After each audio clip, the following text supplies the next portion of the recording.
Assalamualaikum warahmatullahi wabarakatuh. Kami dari kelompok 8 akan memaparkan materi kami yang berjudul Tata Kelola dalam Bank Syariah. Baik, langsung saja. Prinsip dasar operasional Bank Syariah. Bank Syariah dengan sistem bagi hasil dirancang untuk terbinanya kebersamaan dalam menanggung risiko usaha dan berbagi hasil usaha antara pemilik dana yang menyimpan uangnya di lembaga selaku pengelola dana, dan pinjaman dana atau pengelola usaha. Pada sisi pengerahan dana masyarakat, sahibul mal berhak atas bagi hasil dari usaha lembaga keuangan sesuai dengan porsi yang telah disepakati bersama. Sedangkan pada penyaluran dana kepada masyarakat, sebagian besar pembiayaan bank syariah disalurkan dalam bentuk barang atau jasa yang dibelikan bank syariah untuk nasabahnya. Dengan demikian, pembiayaan hanya diberikan apabila barang atau jasanya telah ada terlebih dahulu. Baru ada uang, maka masyarakat dipacu untuk memproduksi barang atau jasa atau mengadakan barang atau jasa. Selanjutnya, barang yang dibeli menjadi jaminan utang.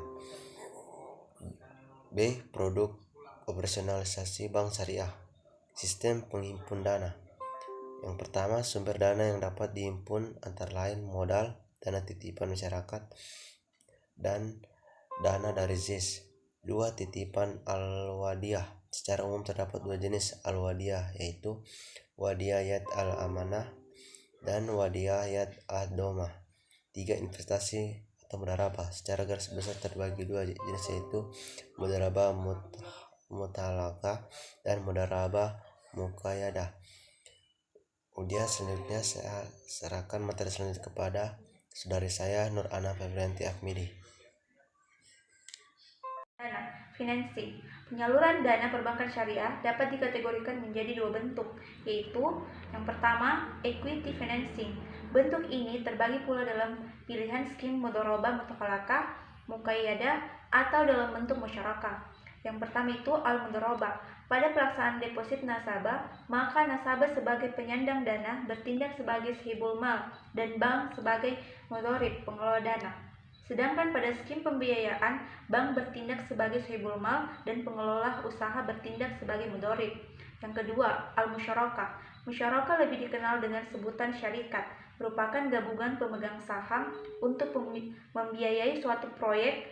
Keuntungan dan proyek tersebut dibagi menurut persentase yang disetujui, dan seandainya proyek tersebut mengalami kerugian, maka beban kerugian tersebut ditanggung bersama oleh pemegang saham secara proporsional.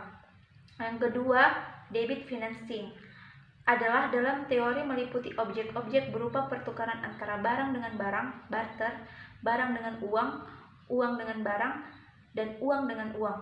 Dalam operasional perbankan syariah, hanya digunakan dua objek lainnya, yaitu yang pertama itu barang dengan uang.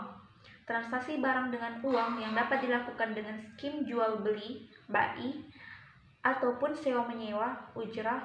Yang termasuk skim jual beli adalah yang pertama, bai murabahah, dan yang kedua, bai haman ajil. Sedangkan yang termasuk skim sewa menyewa, ujrah, yang pertama itu al-ijarah, operational lease. Yang kedua itu ijarah wa iktina, financial lease. Yang kedua, uang dengan barang. Pertukaran ini dapat dilakukan dengan skim A. Bai as-salam, kedua bai al-istisna. Untuk yang ketiga, jasa layanan perbankan.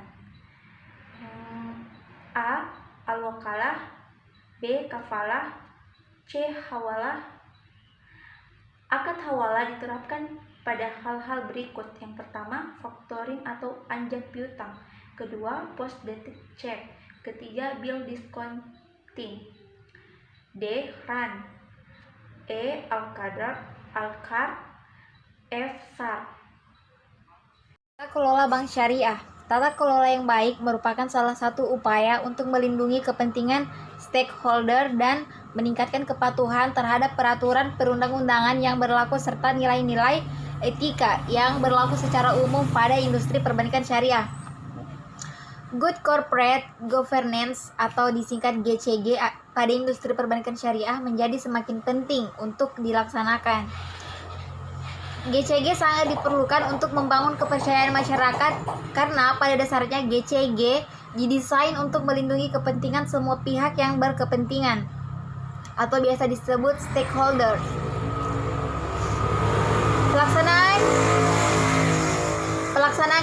Pelaksanaan GCG pada industri perbankan syariah harus berlandaskan pada 5 prinsip dasar, yaitu pertama, transparansi, kedua, akuntabilitas, ketiga, pertanggungjawaban, 4, profesional, 5, kewajaran.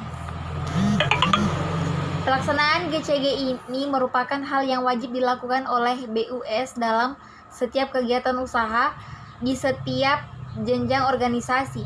Pelaksanaan tata kelola yang baik pada perbankan syariah setidaknya diwujudkan dalam: pertama, pelaksanaan tugas dan tanggung jawab Dewan Komisaris dan Direksi; 2, kelengkapan dan pelaksanaan tugas komite-komite dan fungsi menjalankan pengendalian intern; 3, pelaksanaan tugas dan tanggung jawab Dewan Pengawas Syariah; 4, penerapan fungsi kepatuhan, audit intern dan audit ekstern; 5, batas maksimum penyaluran dana; 6, transparansi kondisi keuangan dan non-keuangan.